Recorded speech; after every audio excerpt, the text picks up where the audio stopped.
the deaths occurred during armed confrontations in which force was used in response to an imminent threat, in accordance with the rules of engagement repeatedly articulated by President Duterte, namely that lethal force was permissible only where life was in danger.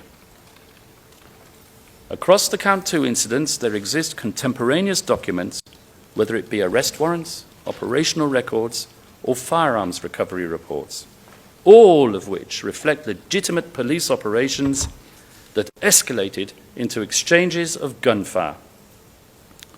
The general record does not substantiate a theory of wanton execution, yet the prosecution seeks to rely, once again, on the testimony of criminals spilling their hearts with a tacit understanding that they will never be prosecuted. In 4 of the 5 incidents, contemporaneous reports document the recovery of firearms at the scene, indicating that the weapons were used against police and prompting a responsive use of force. In incidents 12, 13, and 14, the operations were authorized by judicially issued search warrants. We have diagrams on the screen being shown. I'm not going to stop. They will be presented throughout my presentation continuously, all in an attempt to save time. Those circumstances are squarely within operational legality and fundamentally incompatible with a pre-planned murder.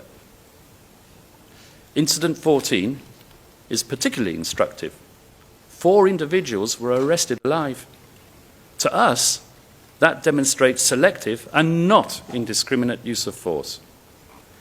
In incidents 10, 13, and 14, gunpowder residue was detected on the victim's hands. At a minimum, that forensic finding is consistent with an exchange of gunfire and not consistent with a straightforward execution narrative. And the prosecution and the victim's representatives simply can't have their cake and eat it. They can't say in one breath that drugs and guns were planted on victims and therefore dispute crime scene evidence, while at the same time complaining about the lack of crime scene evidence. Yet the prosecution virtually disregards these objective and forensic indicators in favor of narrow and often uncorroborated insider testimony. This is best illustrated in Incident 10, which rests almost entirely on P1160's assertion that a firearm was planted at the scene of the crime, and the official report fabricated. Yet P1160 expressly accepts that he did not witness the planting of the firearm and merely assumes that it must have happened, before conceding that the firearm may already have been present. Once again, we are in the realm of inadmissible conjecture. We know that an investigation followed that incident. The opening of an inquiry is not consistent with the intention to conceal wrongdoing.